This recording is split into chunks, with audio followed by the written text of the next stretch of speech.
పసిడి ప్రియులకు నమస్కారం. ఈరోజు బంగారం వెండి ధరలు ఎలా ఉన్నాయో తెలుసుకుందాం. బంగారం వెండి ధరలకు సంబంధించి ఇప్పుడిప్పుడే ఒక కొత్త అప్డేట్ రావటం జరిగింది. బంగారం వెండి ధరల్లో భారీ మార్పు రావటం జరిగింది. మన ఛానల్లో ఖచ్చితమైన గోల్డ్ సిల్వర్ రేట్ అందించడం జరుగుతుంది. కావాలంటే షాప్స్లో కనుక్కోవచ్చు. ఈరోజు ఏపీ మరియు తెలంగాణలో బంగారం వెండి ధరలు ఎలా ఉన్నాయో తెలుసుకోవటానికి ఈ వీడియోని లైక్ చేయండి. మీ లైక్ నాకెంతో ఎంకరేజింగ్గా ఉంటుంది. అదేవిధంగా ఖచ్చితమైన సమాచారం కొరకు ఛానల్ని సబ్స్క్రైబ్ చేయండి. ఈరోజు మార్కెట్లో 1 కిలో వెండి ధర వచ్చేసి 95,210 రూపాయలు.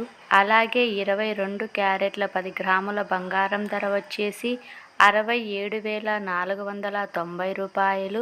24 క్యారెట్ల 10 గ్రాముల బంగారం ధర వచ్చేసి 73,640 రూపాయల వద్ద సేల్ అవుతూ ఉంది. ఓకే ఫ్రెండ్స్, ఈ వీడియో నచ్చినట్లయితే లైక్ చేయండి, షేర్ చేయండి, సబ్స్క్రైబ్ చేయండి.